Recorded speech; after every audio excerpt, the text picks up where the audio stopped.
Who Are We? By Moshe Kali. Like the rest of us, I grew up as a curious kid that loved to know how things work. I was blessed with parents that nurtured this curiosity and always encouraged me to ask questions. I also grew up in a very religious environment and learned to believe and accept God at a very young age. I still consider myself religious up to this point, but it wasn't until one of my friends introduced me to a show called Cosmos is when I started having some different beliefs than the ones I'm used to.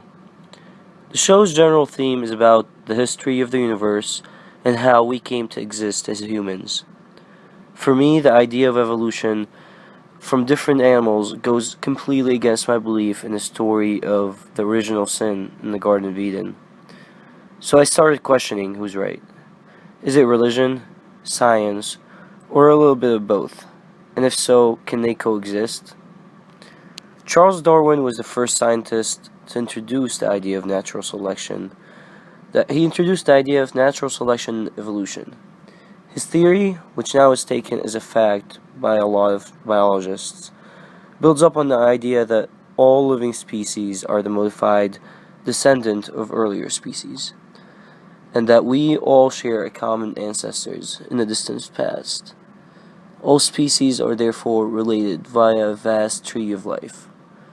The second facet is that this evolution is driven by a process of natural selection, or what we now refer to as the survival of the fittest. Darwin argued that random mutations occur on the molecular level that produce a difference in the DNA over time. He explained that this is the reason behind the wide variety of all Earth's creatures, but also the wide similarity in the main structures, such as the eye. From the second his theory came out up to this point, there have been many people who couldn't believe in such idea. Even people who were devoted to science were skeptical, considering how it conflicts with the main idea of creation.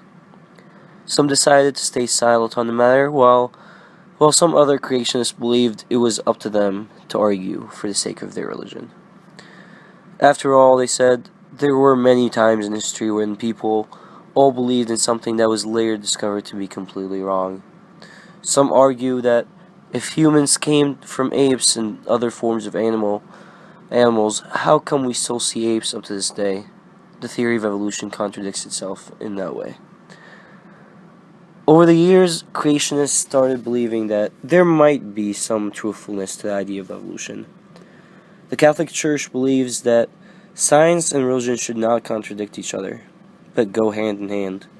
Therefore, some sort of compromise was made by many creationists. Pope Benedict stated in his address that Catholic Church does not hold a strictly literal interpretation of the Genesis story of creation, but believe in it more of a symbolic representation of God's work of creation. There will be debate about this subject for a long time. Maybe new scientists in the future would be able to show how the theory of evolution was wrong the whole time. Or maybe the church would take a different stand on the issue over time. But until then, it's a personal choice to believe in what makes us feel comfortable the most. After all, we shouldn't only try to speak to our minds. Sometimes it's okay to just listen to what our hearts tell us.